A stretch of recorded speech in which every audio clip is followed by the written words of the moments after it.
we have figured it out, and no one has had any damage to their hearing, as far as I know.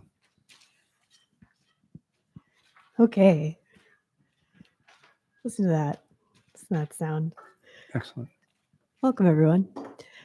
A couple of logistical things to tell you is that this class also streams out onto the internet. Hello, internet. Hi, internet. However, your questions are safe from the internet. So only sound that goes through microphones goes out onto the internet. So you can ask your super weird questions in the room and no one on the internet will hear them. So that's the logistical point number one. But they will hear my super weird answer.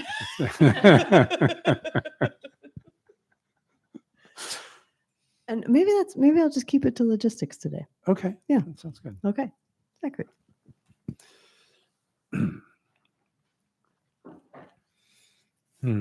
Well, we should sit a bunch. So I'll why don't we get started with that?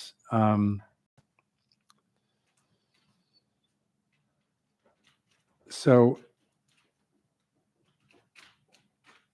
if you're sitting in a cross-legged posture of some sort, and is anybody saying Seizen? Not really, but if you're sitting in a cross-legged posture of some sort, try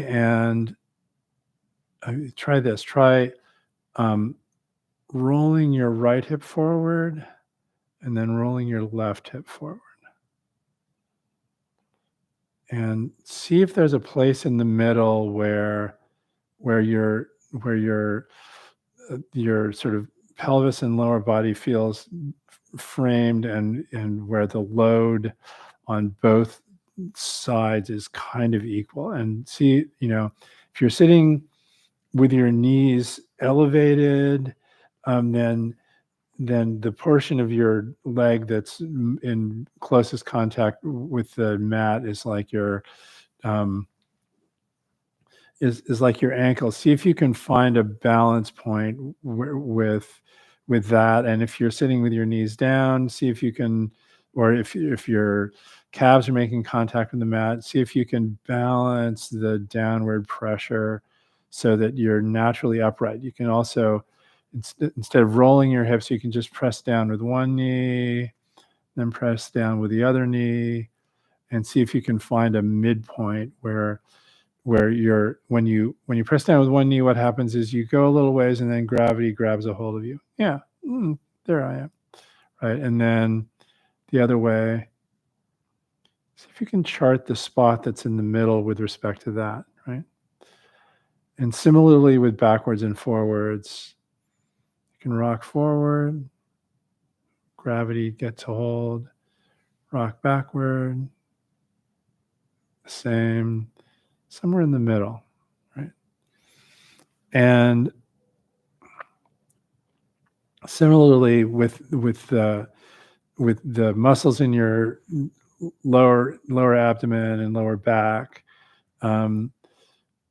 try tilting your pelvis forward and tilting it back. Do that a couple of times and then see if you can locate a place in the middle of that transit between having your pelvis tilted forward and back that feels comfortable and allows a sort of equal load, light equal load on the muscles of your lower abdomen and your lower back. It allows a soft, natural curve to your lower back, and so on.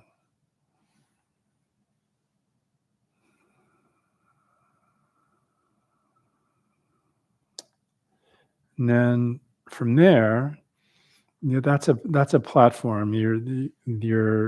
Your platform has, if you're sitting in a chair or you're sitting on a mat, your platform still has 3 main points of contact. It's, in the case of sitting in a chair, your feet are planted on the floor and your sit bones are planted on the chair, and your body is upright and not sort of being, tricked by the chair into some kind of some kind of deleterious, overly loungy posture. Right? And similarly, if you're sitting on a mat, either in seiza or cross-legged, you have whatever on your legs is in contact with the mat and your sit bones as a sort of tripod, and you want to be you want to feel like that tripod is solid and balanced and stable. It's not like one of those dishy things that used to get kids that have little handles on the side, and doesn't rock like that. It wants to feel balanced and stable. So from there, you want to engineer a kind of slight lift in your chest. What that does, if you lift your chest, you'll notice that the muscles and flesh on your upper back and between your shoulder blades sort of starts to relax a bit, right? And you can even imagine that there's this place that we're going to talk about a bit more, in your lower abdomen, kind of a couple of inches underneath your navel, right in the middle of your body, that in Japanese they call the hara, and they call it various things in other Asian languages. But in any case, so you can imagine that there's a pillar planted in your hara that's gently supporting your sternum. And that allows your like I said, the muscles in your upper back to relax, and allows your shoulders to float back, and allows the energy in your shoulders and arms to be out and then down. And if you like, you can put your hands in this mudra. You put your left palm on top of your right palm, bend your thumbs around in a circle. You place that really kind of right here against your lower abdomen with your thumb tips at or slightly above your navel, and everything else sort of pressed very gently against your abdomen, so that it feels like it's essentially an extension of your hara, that place that I was talking about earlier.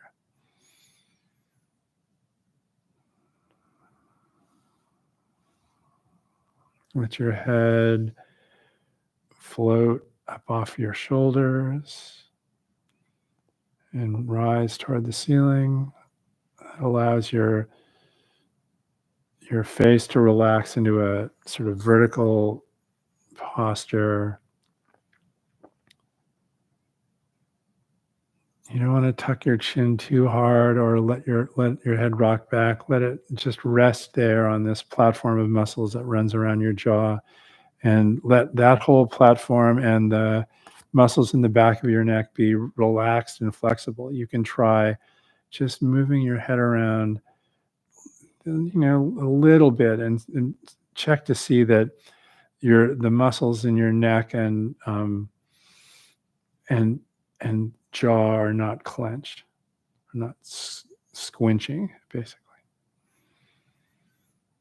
You open your eyes, close your mouth, place your tongue against the front roof of the mouth, eyes downcast, but the gaze wide and expansive.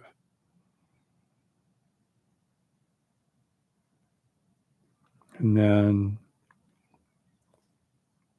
when you're set, just do a few really concerted breaths with an emphasis on the out breath. So breathe all the way out.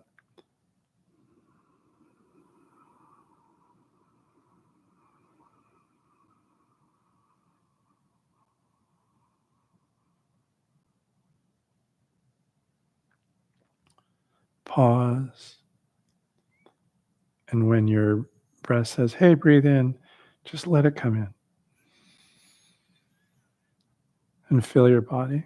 And then fall out of the body into the hara.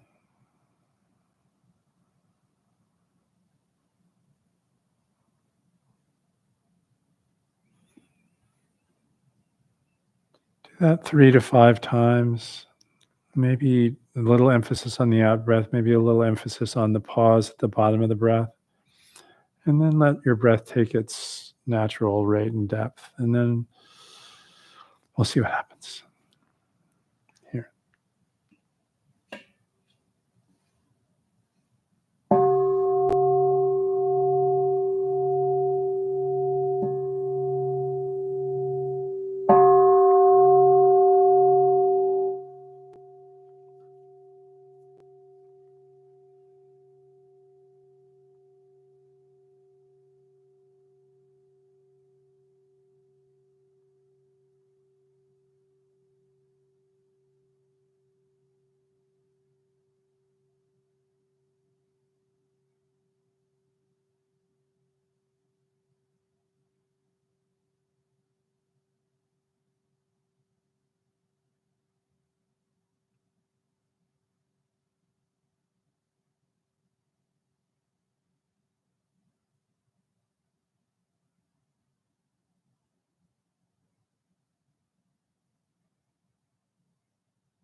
when the opportunity arises, be aware of your thoughts. And there's a number of different ways this can arise. One is if you're mostly paying attention to your body and your senses, often perceptions like a particular well-known feeling in your hip, say, or a noise in the air or something in your field of view will kick off a little thought event, some kind of maybe explanation and maybe a little additional thinking. Sometimes they show up as a little bundle of words and images. Sometimes they show up as just an image. But look for that. Notice the way perception and mental formation go hand in hand that way. So that's one way. The other way is this.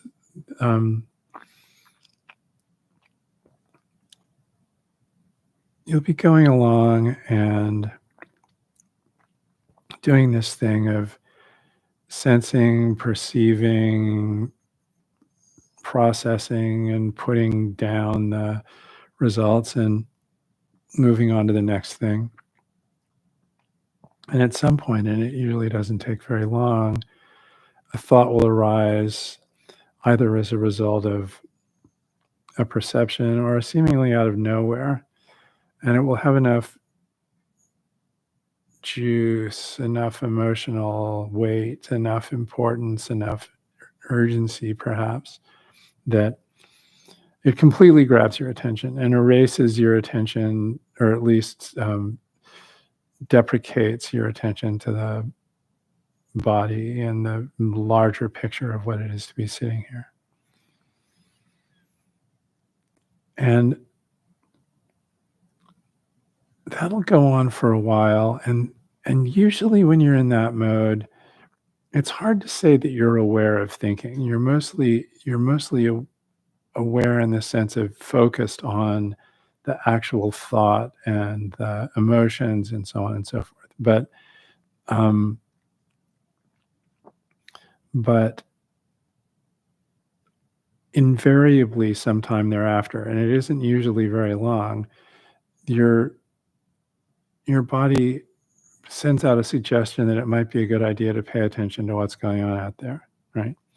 Which I think is highly practical, but also it offers this opportunity for the meditator to notice what's going on and notice the actual narrative content of whatever thought it was that we're wrapped up in. Any changes to the posture or tension or other things like that that may have arisen while we were thinking, and the emotional tags that underlie this particular thought, right? And so the request is to really attend to that, to notice all of the aspects of that fully formed thought event, that point of involvement with conventional thinking, with rumination, with self-construction. And then watch what happens thereafter. Usually what happens is the kind of, not always, but often the kind of load on that thought fades a bit as we bring awareness to it, and it kind of settles out. But again, not always. But notice what happens. And about your thoughts, notice the way they're often quite repetitious. And they have this sense of being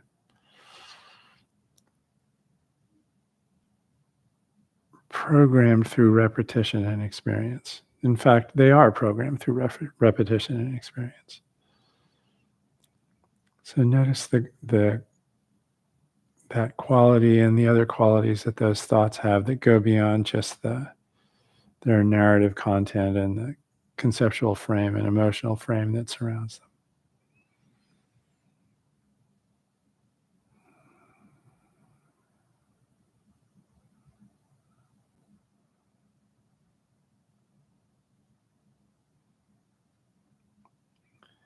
You don't have to do anything with them. At most, you could try labeling the obvious ones, or at least recognizing them. Oh, I know that thought. I've thought that thought literally a million times before. Or, wow, that's unusual. I can't remember ever having thought that thought. But that doesn't happen very often, actually.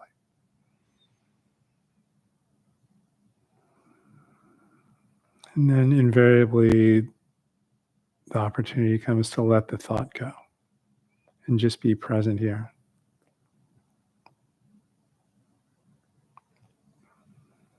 And bathe in the experience of sitting.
And try to notice also those moments when thinking settles out or withdraws into the background, and it's just the body, the breath, and the contents of your sensorium.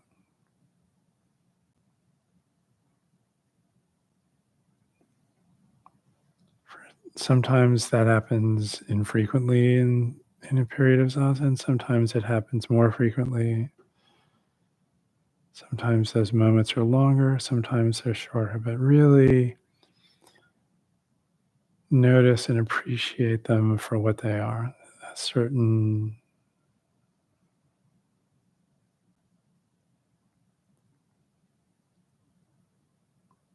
stillness, and maybe lurking under that a kind of unconditioned appreciation for the fact of being alive. Ah.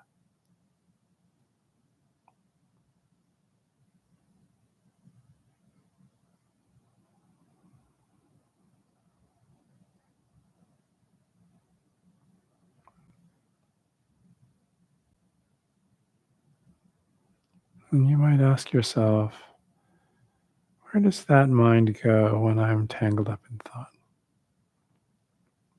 Explore that question. Where does it go? Is it still there and we just don't see it? Is it somehow hidden?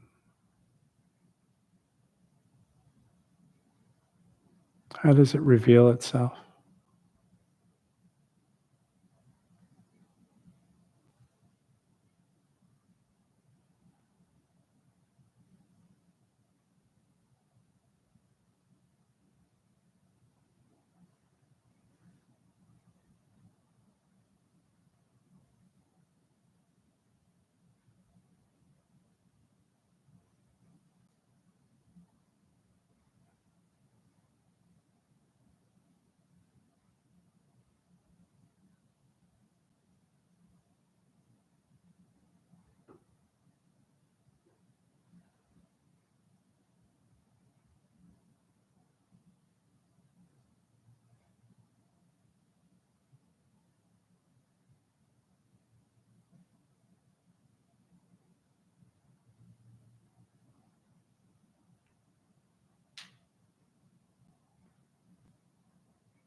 Well, since we're going to have to sit here for another, 37 minutes or something, I thought, let's do a little teeny bit of stretching. And this is stretching that you can usefully do before you sit and also after you sit. So try raising your left arm, support yourself maybe, and then bend to the right. You can feel a stretch pretty much if you're sitting cross-legged all the way down really into your ankle. And really stretch the arm up so that the muscles in your side kind of open up.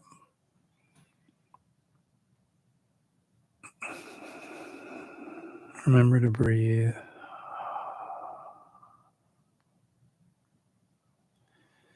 Then straighten up. Go the other way.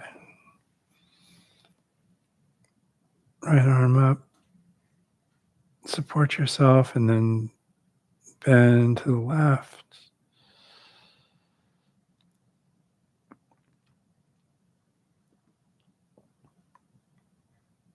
This can open up the muscles in your hips.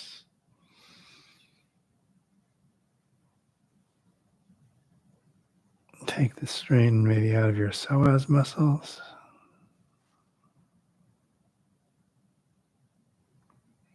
Okay, then straighten up. And similarly with the head, sometimes sitting is difficult on your neck muscles, so reach your right hand up, place it on your head, and gently press your head down towards your right shoulder. Don't push too hard, just notice the way it kind of, and let your left shoulder relax so that you can feel the stretch all the way down here.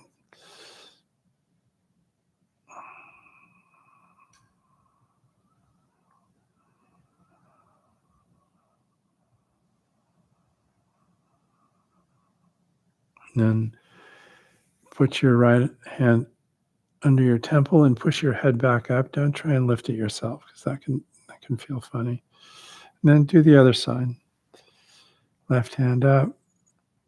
Take gently a hold of your head and stretch it towards the left and let your right shoulder relax.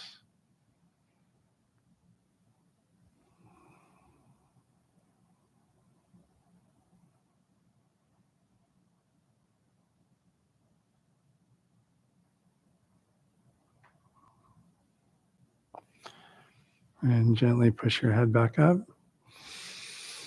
Let's see what that is. Nice. Okay. So grab a hold of your left knee with your right hand. Wrap your left arm around your back and twist to the left so that you're looking over your left shoulder.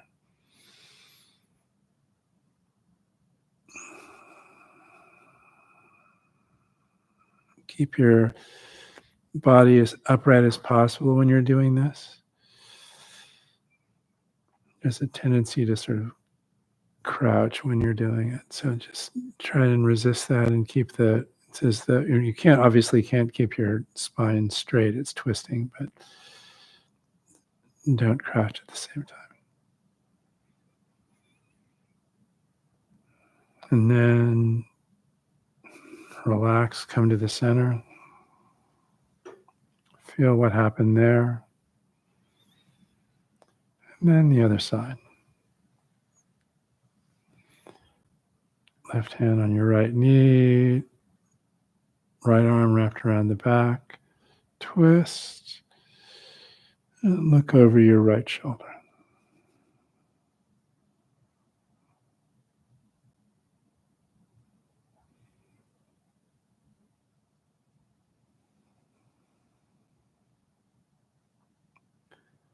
If you're sitting cross-legged, often you can feel this in your knees. And then back to the center. Let that unwind a bit. And then one last thing. There's a bunch of these, but we'll just do this one more. Clasp your hands behind your back. You can either keep your palms apart or clap your palms together, depending on how comfortable it is. And then slowly and gently bend forward. With your keeping your back straight and your head pointing straight out. And then when you've got a sort of satisfactory bend, raise your arms up through the middle of your back.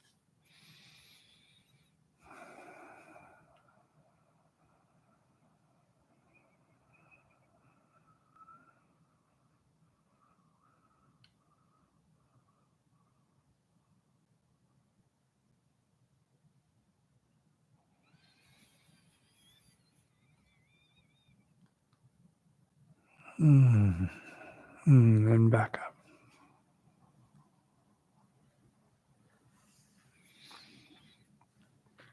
Again, those are useful to sort of stretch yourself out after sitting, and also to sort of prep yourself for sitting. So consider those. Oh, good. So here's my question for you. Did you bring a question in about Zen, about practice, about Buddhism? Was there something that about the sitting or the exercises that we did, something about the posture, something about the mind that either raised a question or prompted a comment, anything? Any thoughts? Yeah. What do you think? Go ahead. Two things, one organizational and then one practice related. They're rehearsing for a play back there. That's all the shouting. Everyone's wondering. It's like a rehearsal for that's what's happening back there. So I do a lot of different techniques. Sure. And one of the things I noticed here, whenever I direct my attention to thought, I notice that there's like a vigilance that comes online. So like a lot of what I do is my main practice is kind of like a Dzogchen style, like resting awareness. Yeah. And there's like an alertness and a vigilance and a sharpness and a kind of like looking out that happens when the prompt was something like just notice thoughts. And I think it's because I wasn't following the instructions properly. But I noticed that there was, it kind of injected a bunch of tension into my experience where I was like, okay, now I'm noticing thoughts. And I even noticed like my back got tight. Yeah. And it felt like I'd do something. And so there was this whole, and then I just sat and like let all that be there. I didn't try to change it, but anyway, so yeah, no, no, not at all. I mean, that's in some ways one of the functions of that exercise, right? And it relates to the function of meditation in general as an exercise. I mean, there's this whole thing about the breath, right? So if one of the standard instructions in the Zen world is you watch your breath or maybe even count your breath, right? And that invariably leads to this kind of struggle, right? Where essentially you bring awareness to your breath and immediately you're going, is that the way I should be breathing?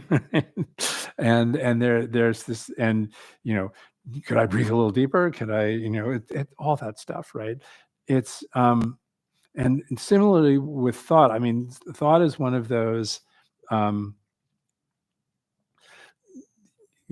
like it's kind of autonomic, and yet we have a little bit of agency with it. We can suppress our thoughts or let them go, right?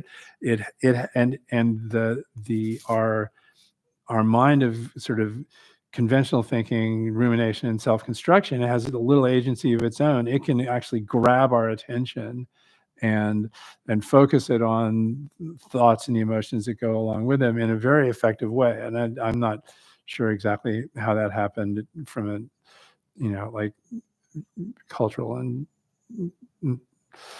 neuroevolution perspective, but experientially, it just, that is obviously the case, right? And so, of course, there's going to be that kind of thing. The request of the exercise is to really just let it happen, right? And let the awareness arise when the awareness arises, right?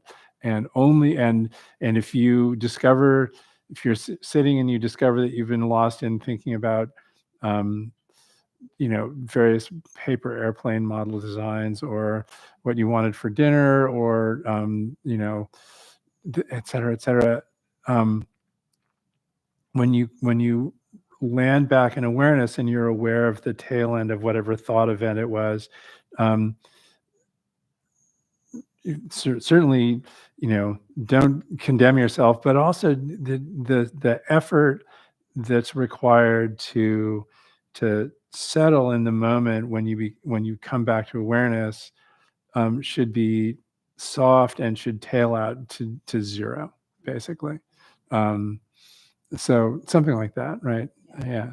But it's not a matter of doing it wrong. I think it's it's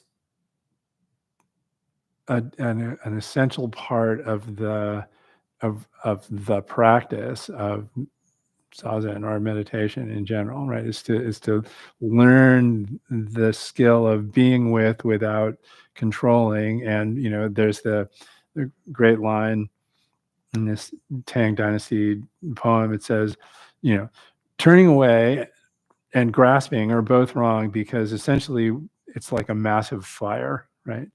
Your mind is a massive fire. The world is a massive fire, right?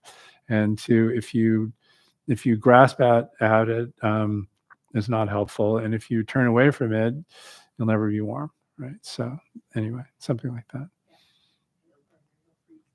Yeah. But then I guess,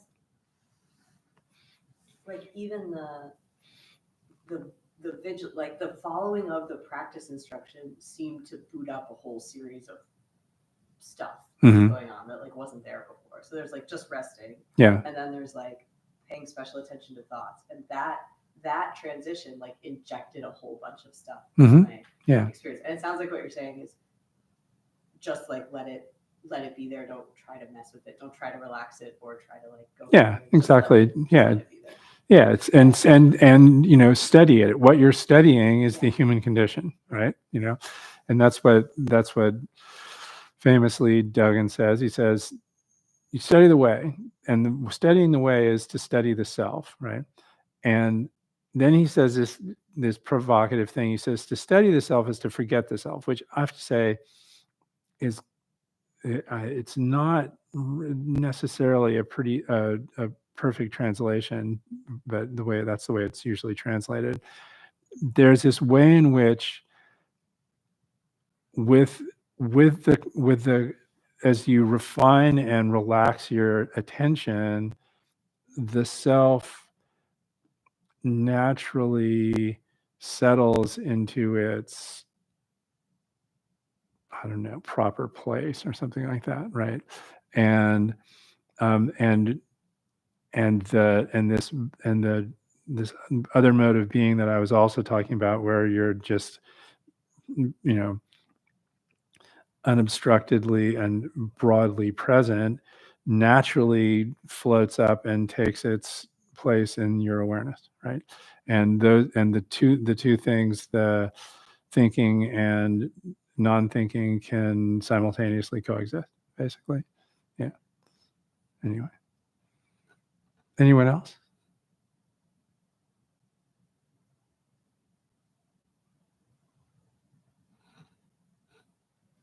Yeah, go ahead. When you gave us the instruction to, and there was a later on instruction about sort of appreciating the aliveness when we do drop into that. Yeah. Being able to hold both modes. Mhm. I think maybe because I haven't cultivated regular practice yet, but I just kind of felt this sense of grief.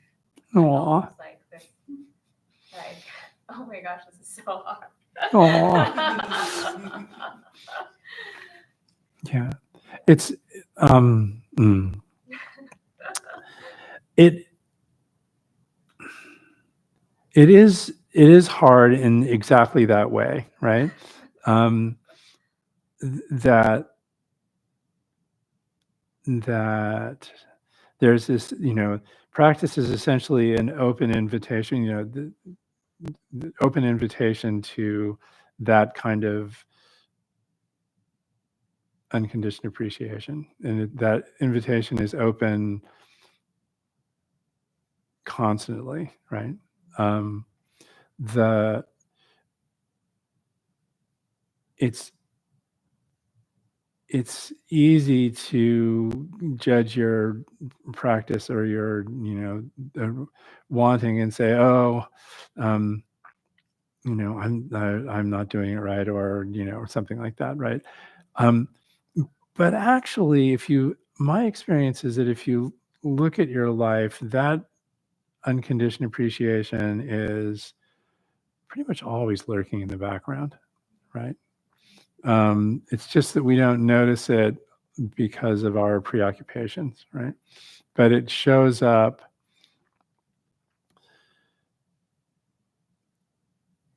uninvited or unasked in a lot of different places in life, right? And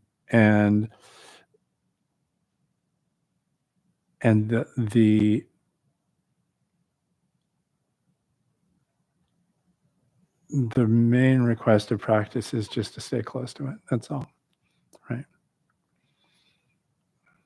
And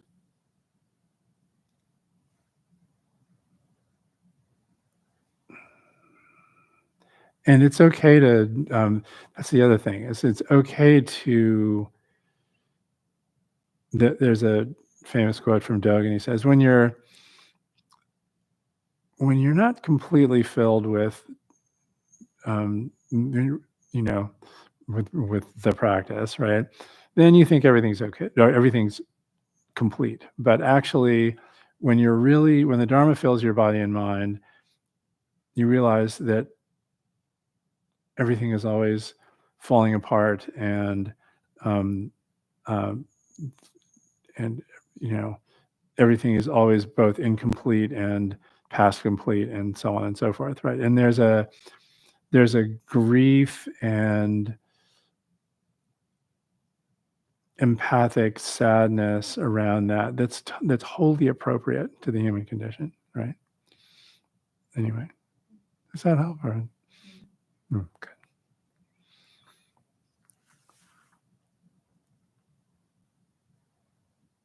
What else?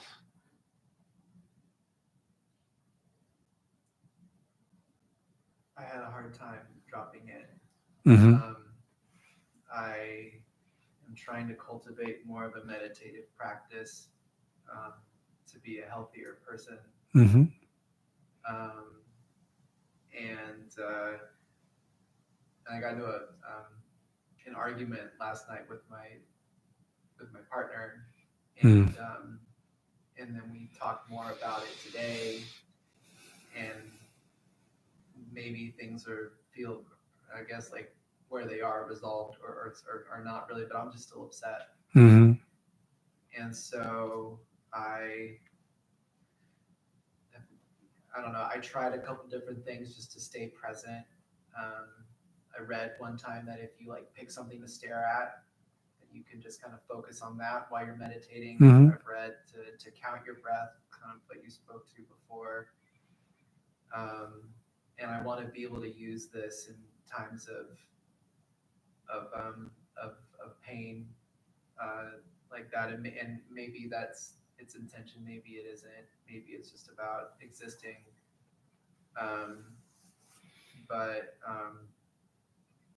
But yeah, I don't know. I don't really know. It was hard. Yeah. It was really loud. Yeah. And I'm trying to figure out like how to just kind of let it pass. Yeah. I mean,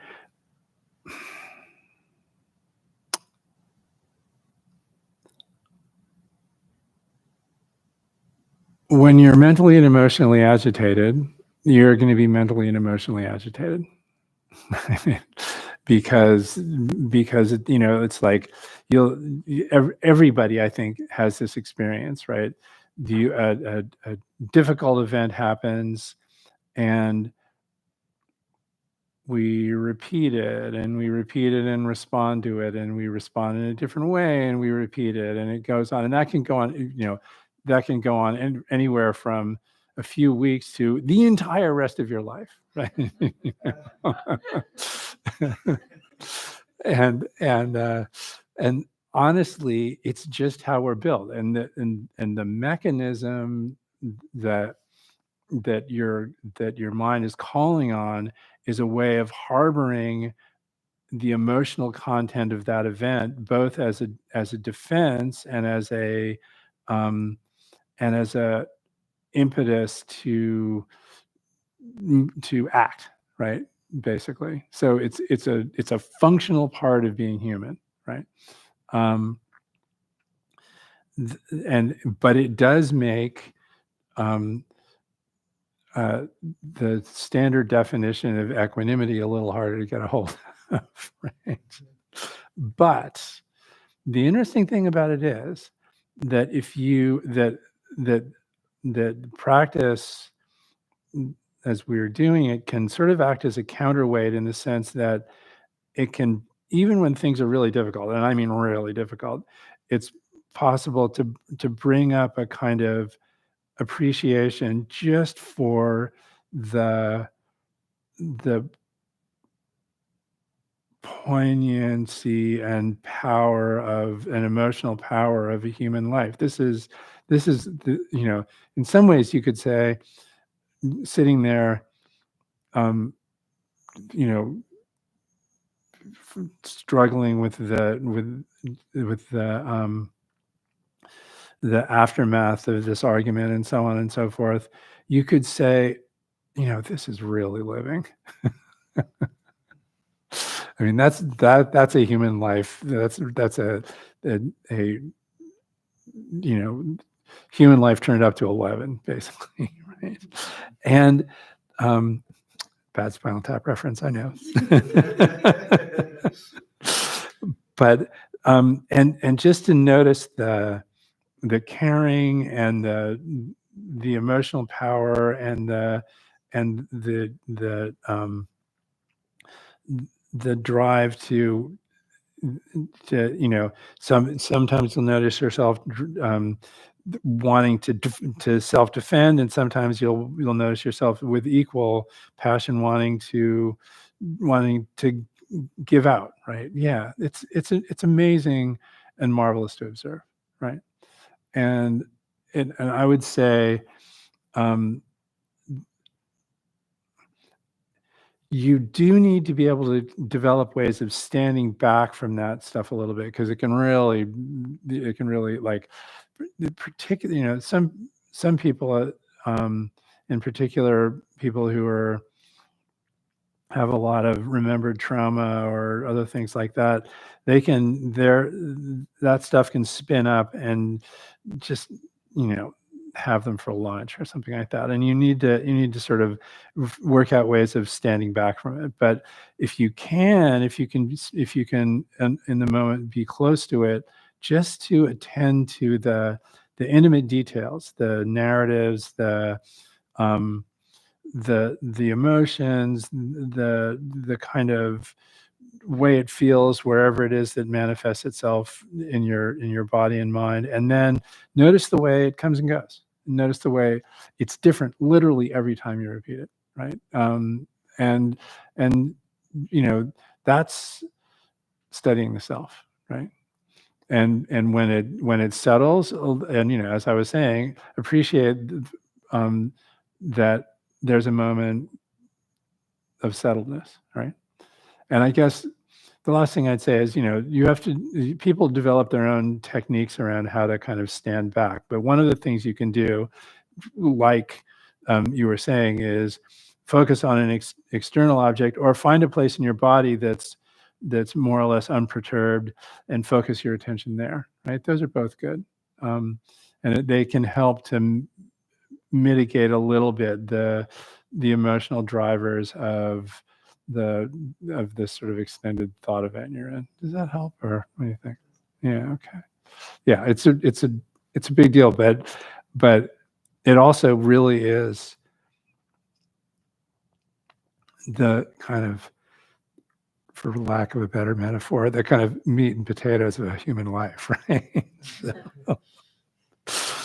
And it's, I guess, it's the nourishment of a human life, right? In some ways.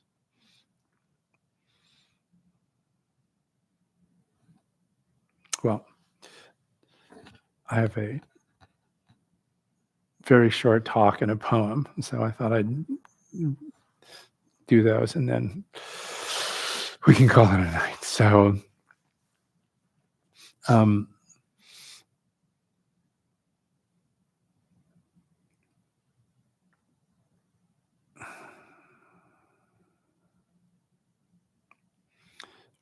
Muzhou, the Tang Dynasty Zen master, asked a monk who just arrived. He said, "So, where have you been?" Which is, I have to say, a standard question. It shows up a lot in the literature, and and the monk yells. He goes, "Rah!" and Muzhou says, "I've been yelled at by you once." And the monk yells again, "Rah!" And Muzhou says, "Well, what about after about 3 or 4 of those? What next?" And the monk can't say anything. And Muzhou says, "You thieving phony."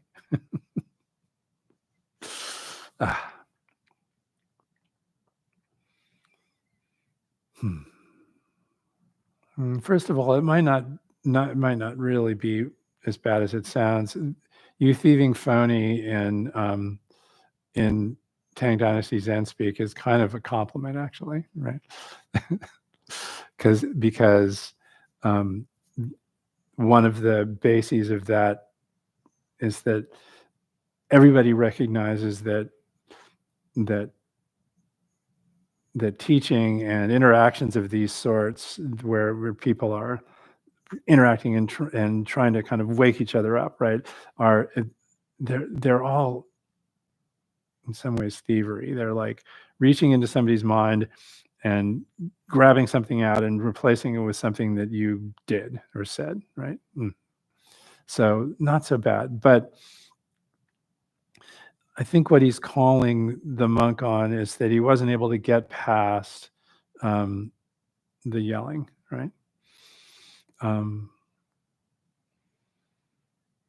And underlying that is this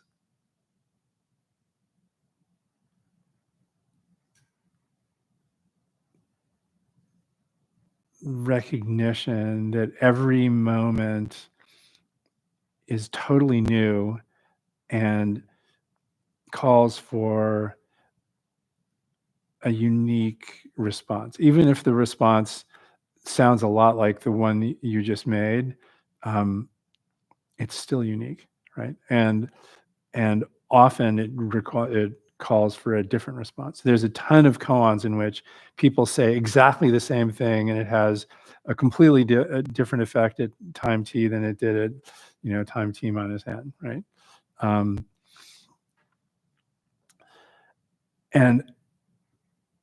in order to live the way we all want to live, I think it's important to recognize that and respond skillfully to it, right? And if you're just doing the same thing over and over again, particularly if it's yelling, it starts to become bothersome, right?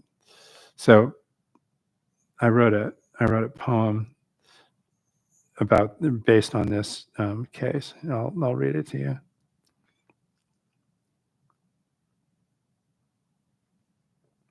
No, this isn't the one. I don't think. Yeah. They say the great Houdini always kept a paperclip taped to the sole of his foot, which he could use to pick any lock in the dark, underwater, or behind his back. They say he could distort his body into impossible shapes in order to slide through otherwise impassable gaps, that he could slow his heartbeat to a crawl and hold his breath for 15 minutes or more. None of these things are true. Houdini's secret, unknown even to the impresarios and handlers that surrounded him, is that there was a great family of Houdinis, an uncountable colony of identical hucksters, while one Houdini was gratefully gasping his last as the icy water slowly but finally filled the cast iron safe. Another would be lounging at a nearby cafe, checking his watch to see that he had plenty of time to stroll over to the fairgrounds, change into his bathing trunks, and surreptitiously enter the water out of sight of the stands. After he made his dramatic reappearance, surfacing with a feigned gasp, just as every last member of the crowd had given up hope of ever seeing him alive, they would raise the heavy safe with its whining cable from the deep, and behold, the announcer would bark, the door is still locked. Ladies and gentlemen, how does he do it? So that's the poem. We're all like that, right? We have every sensation, every situation, every moment creates an utterly unique world and model of us in it, both in our mind and in the world, right? And if we cling to the previous one, we're doing ourselves a disservice. If we cling to this idea that everybody, I think, exercises to a certain extent, that our self is persistent, self-consistent, it's a little bit heroic or perhaps anti-heroic, and always ourself, we're not going to be very skillful in getting on with our lives, right? So might as well just embrace the proposition that the next moment is going to be different. That's all. And that the response that's called for may not be anything that we've ever seen before, basically. So we have a few more minutes. Why don't we sit for a few more minutes and then call it a night?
Thank you so much for coming.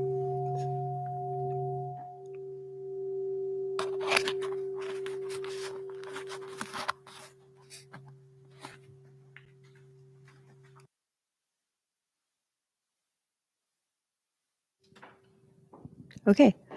If you guys don't mind helping by putting your cushions away, that would be awesome. There's tea in the lobby. Feel free to stay and talk to each other about your practice. Is anyone feeling shy and doesn't want to talk about meditation? Okay, so you can talk to anybody here out there having tea. And then I want to let you know that coming up this Friday, if you don't have plans, we are having a gong bath in this room. We do this every other month and it sells out every time. So this month we added a second show. L'Oreal Star plays the gongs. It's amazing. You lie on the floor and you just lie there and she plays the gongs and people have these like really like big experiences listening to her play these gongs. So that's Friday. And then I don't know if any of you are into plant medicine at all, but this weekend we have Kat Harrison here who started a foundation that she still runs. She started it with her former husband, Terrence McKenna, before he passed away. And she's going to give 4 lectures. One's an intro lecture, and then the event is called Big Botanical Beings, the role of psychedelics today. And so there's one on peyote, one on ayahuasca, and one on psilocybin, with lots of time for breaks to talk to the others who are interested in that kind of thing. So that's this weekend. If you're not doing anything either Friday or Saturday or Sunday, there's stuff to do here. So hope to see you at some of those things. Thank you, Zachary.